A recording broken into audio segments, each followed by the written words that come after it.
Hello and welcome. My name is Paul V. Allen, and I'm a researcher and writer. And this is a talk I gave at the 2023 Midwest Popular Culture Association Conference. My topic, as you can see, is children's author and illustrator Arnold Lobel. If you're unfamiliar with Arnold Lobel, he was one of the most beloved and decorated children's authors and illustrators of the 20th century, giving us popular classics such as the Four Frog and Toad books, Mouse Soup, and the Caldecott-winning Fables. So I grew up in the 1980s, and Lobel's work was so ubiquitous that I took it for granted. I remembered it fondly, but I hadn't collected or thought so much about his work the way I did other children's authors like Maurice Sendak or Crockett Johnson or William Steig. When I was researching my book, Jack Kent: The Wit, Wisdom, and Wisdom, the Wit, Whimsy, and Wisdom of a Comic Storyteller, as a shameless plug, I came across some of Lobel's work in Humpty Dumpty's magazine for little children, where Kent also published. I didn't think much of it, just filed it away in the back of my mind.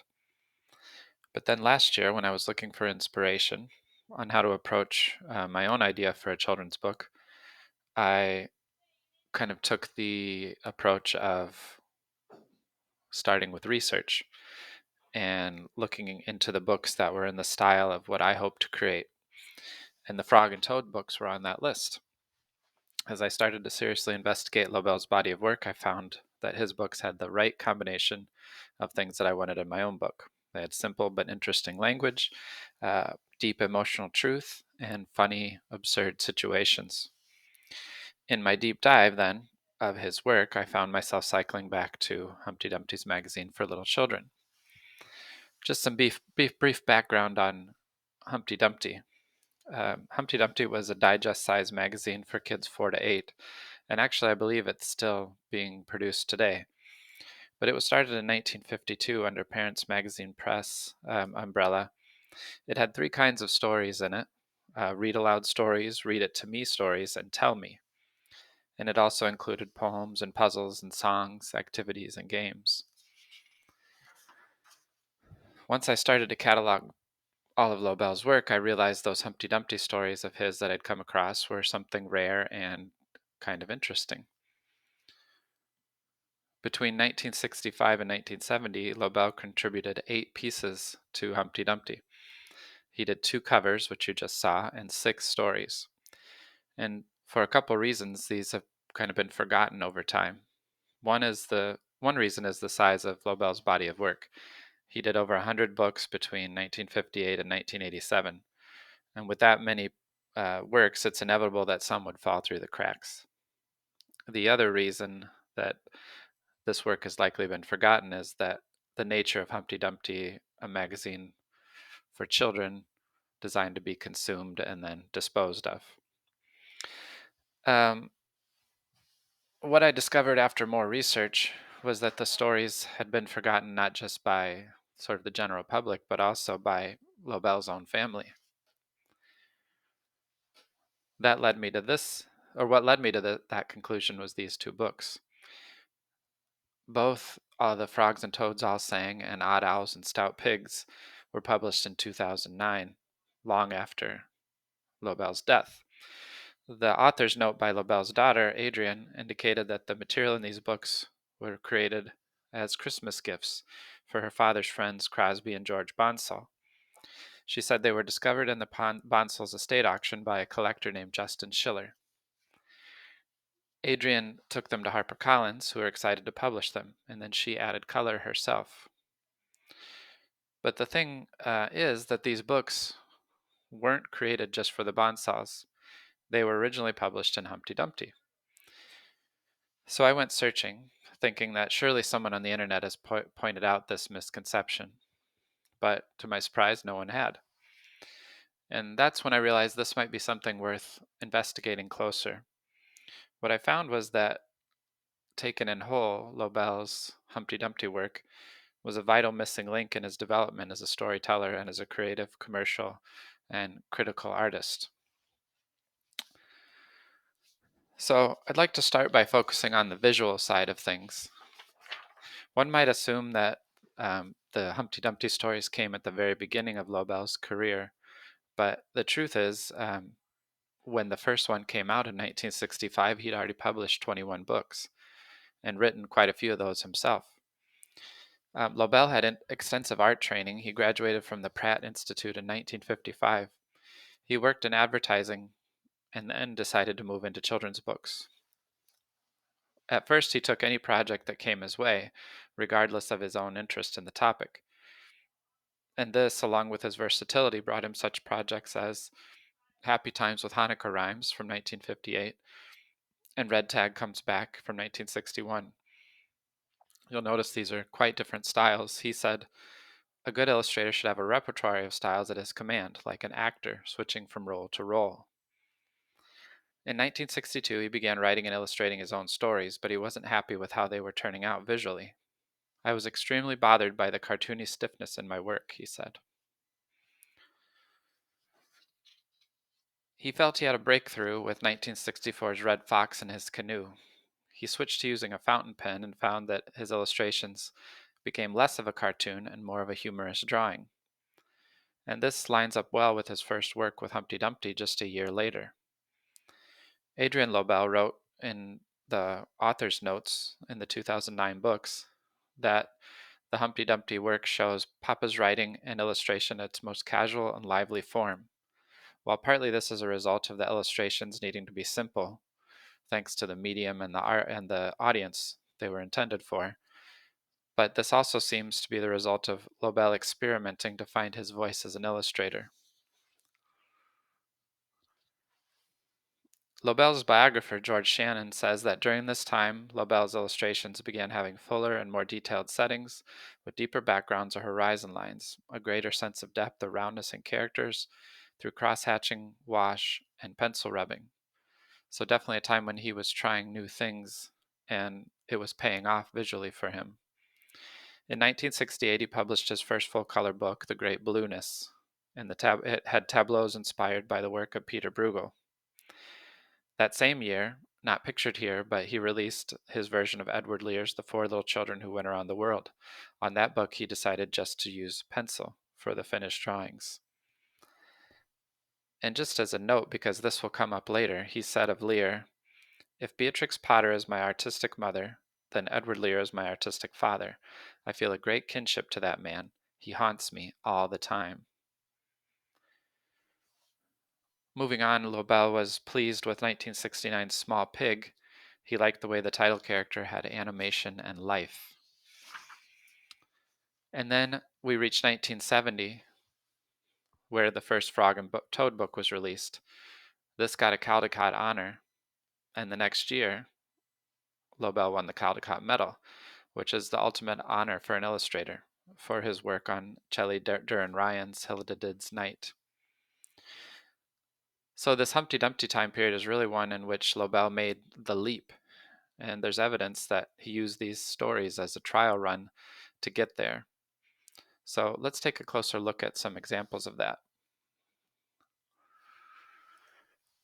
So first, let's compare 1968's The Great Rabbit Circus, which was in Humpty Dumpty, and Lobel's illustrations for poet Jack Proletsky's 1974 collection, The Circus. Even taking into account the different purposes, mediums, and sizes of these projects, comparing them is very revealing. So here we have Sword Swallowers, and though the 1974 piece has a finished style with more detail and some more elegant use of color, obviously, it's essentially the same composition. Whether Lobel was consciously going back and copying his earlier composition, hard to say. But we see other cases where the final or the new version is not as is very much different. So here we have two jugglers. The second juggler is not only more detailed, there's a lot to take in looking at this picture, but he's also in much more dramatic and dynamic body position. And here we have the rabbit cannonball and the human cannonball. The second drawing reveals more of the story. The two men plugging their ear give a sense of the loudness of the cannon. The explosion lines are longer, they're more curved, that should give us a better sense of momentum. And then you can see even in the inset, we get a little bit more of what happened to the cannonball as he flies out, the human cannonball as he flies out. And then here are the two horseback riders. Well, multiple horseback riders in the case of the Great Rabbit Circus. But there's, again, much more movement in the second drawing. The horses are leaping through the ring of fire while the rider flips through in the air over the ring and we assume lands on their back. So this sort of parallel between these two pieces of work was probably lucky coincidence. Like I said, we don't know that Lobel was consciously going back and recreating or improving upon some of these drawings he'd done before. But there are cases where Lobel went consciously back to his Humpty Dumpty work for newer work. So the first of these is Very Strange Birds, which was published in 1970 in Humpty Dumpty. It was his last piece that Lobel did for the magazine. And then in 1980, he published The Ice Cream Cone Coot and Other Rare Birds. And both pieces feature a picture of a bird made up of everyday objects, and then along with a poem that tells us a little more about them and gives us their name. So a few of the birds that appeared in Humpty Dumpty also appear in the book. And the poems are word for word the same, but the differences in pictures are very fascinating. So here we have the pincushion piffle. And like the sword swallowers in Circus, it looks like a case where Lobel went back to the original drawing and recreated it. Um, a bit more detail, different finishing, but very much the same composition. But interestingly, he flips the orientation.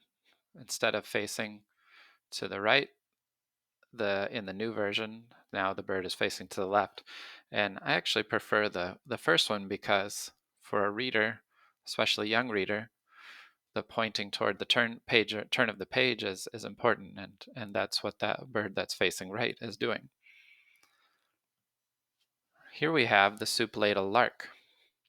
Originally in Very Strange Birds, it's just this one page that you see here, and the bird saying chicken noodle. Then we have the ice cream cone coot version where it's turned into this beautiful 2-page spread, and we get a whole flock of soup ladle larks. And that gives Lobel a chance not only to vary some color and design, but also to use a lot more funny sounding soup names like clam chowder and minestrone and split pea. And then we have the wet weather wren. So in the original, the wren is sort of cavorting in this rain shower, um, just kind of happily there. Whereas in the new version, the ice cream cone coot version, was really a 2-page spread. I've only shown one of those here, but we have a driving rainstorm downpour with the wrens dramatically pushing against it. So again, more storytelling going on in the new version. The other place where Lobel consciously recycled his Humpty Dumpty work was a group of stout pigs, which appeared in Humpty Dumpty in 1966. So this was a collection of pig-centered limericks, and that led the way to 1983's The Book of Pigaricks. And this, I mentioned Edward Lear earlier, was another way that Lobel was paying tribute to Lear, because Lear was the one who popularized the limerick.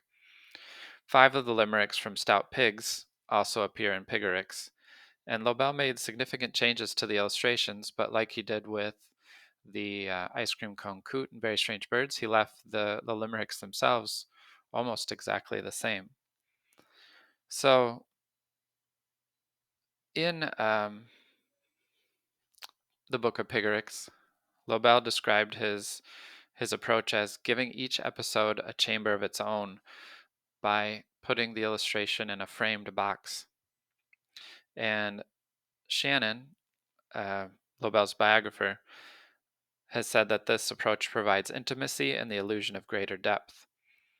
And when we look back, we can actually see that this is an approach that Lobel started experimenting with in Humpty Dumpty. But again, we have some improvements in the later version. It's a funnier picture with more information, more to look at. We have the pig eating peas. The peas end up in his lap, we see, because he's putting the bowl up to his mouth and letting them roll and hopefully catching some in his mouth, but most are going in his lap. And we have a better sense of place. We have a rug, we have wallpaper, we have the lamp on the table, and then out the window we can see the skyline, which the words tell us it's in New York, but the picture now also gives us an idea that we're in a big city here.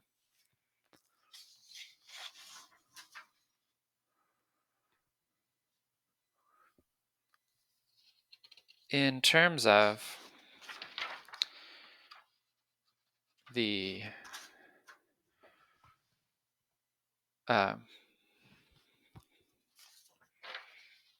other pieces in Pigorix, sometimes Lobel split his chambers into comic strip boxes.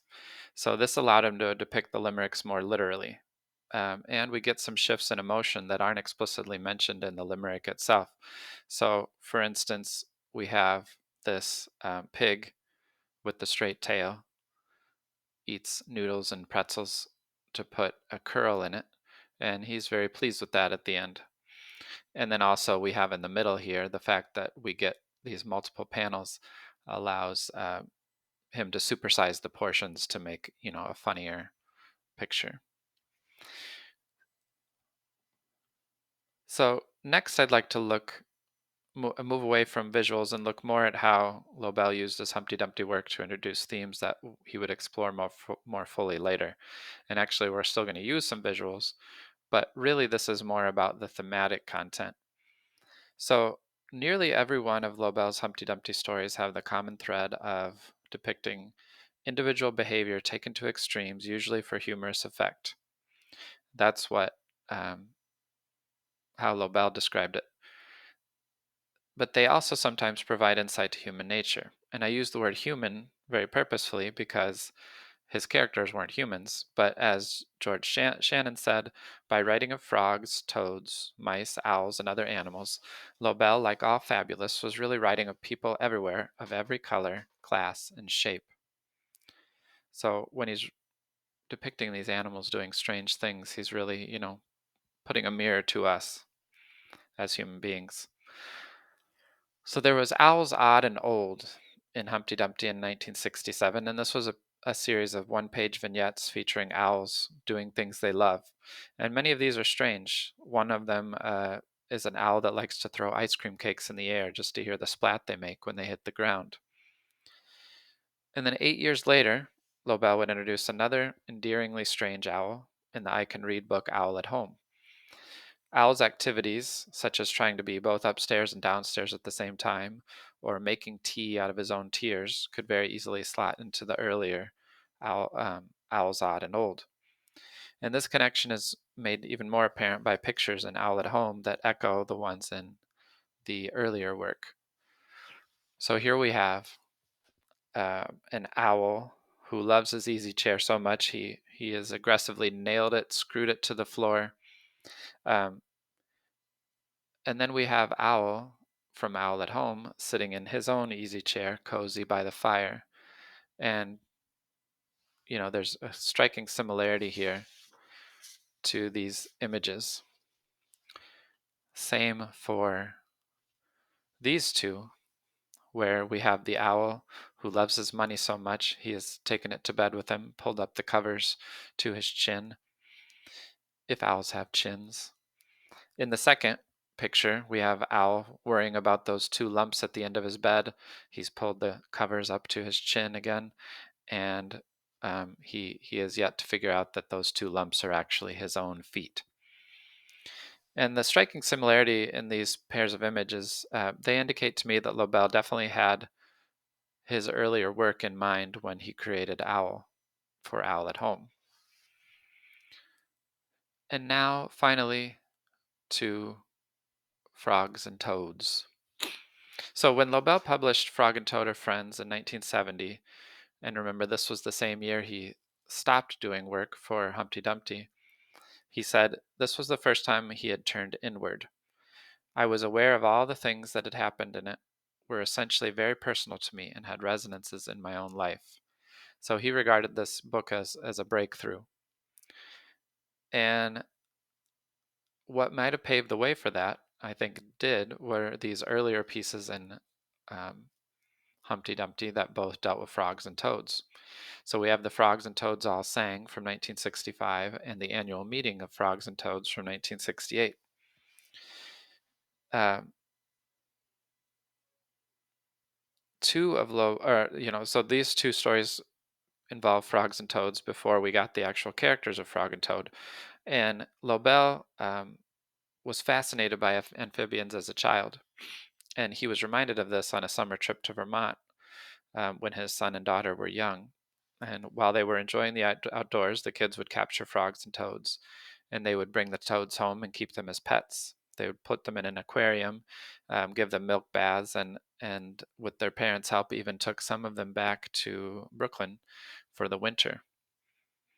Lobel specifically cited this as an inspiration for Frog and Toad Are Friends, but 1965 and 1968, he was doing these Humpty Dumpty pieces um, that show that he was kind of paving the way there for those characters to come along.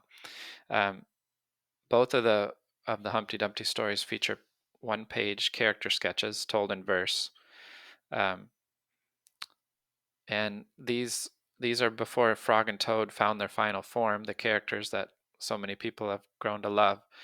But it wasn't just their species; it was some ideas about character that Lobel was playing with in Humpty Dumpty and those earlier stories. So let's look at some examples of that. So in this Humpty Dumpty story, we have a toad was feeling sad and grumpy because his skin was rough and lumpy. Um, he's sharing the same self-consciousness. He wants to hide it. He buys a coat to hide it. He shares the same self-consciousness with Frog in Frog and Toad, who in the story A Swim from Frog and Toad Are Friends is embarrassed to be seen in his bathing suit, even though he doesn't seem too worried here in the picture of Toad seeing him, without anything on. For some reason, something about his bathing suit is embarrassing to him, makes him self-conscious. So he says, "You must not look at me until I go into the water." And there's this sort of parallel of these sort of uh, insecurities coming out in these characters. Here in I Love to Eat, we have a young frog who eats too many candy bars, causes pants and shirt to split at the seams. His mother says that he shows no sign of stopping, um, but he can't hear her because she's chewing, or he's chewing. Um, and this, to me, brought up immediately the idea of Frog and Toad's attempts to try to stop themselves from eating so many cookies in the story Cookies from Frog and Toad Together. And just like the young frog here, they they fail at it. They just can't muster the willpower, as Frog puts it. And then we have um, this last example. So not this one, but another one not pictured here. There's a story called, or that in Frogs and Toads All Sang that Lobel used to say that biologically toads should love sunny days and frogs should adore rainy days. And so they decide here in this story to reverse roles. The toads jump in the lake while the frogs sit out in the sun, and then they realized that they didn't like this role switch. But Lobel would actually use that idea and apply it to the personality traits for Frog and Toad. So, Frog is not someone who loves a rainy day. He's sunny and he's optimistic. And Toad is not um, sunny. He doesn't love the sun. He is anxious and gloomy, and his personality is more suited to a rainy day. So that role reversal he played with earlier and then reversed back, he actually used for these characters. And it's part of what makes them so very memorable. So, in their visuals and their stories, or in their ideas, Lobel's Humpty Dumpty stories were a vital missing link in his creative evolution. And I hope that we can take them out of the category of forgotten and move them into the category of formative. Thank you for listening.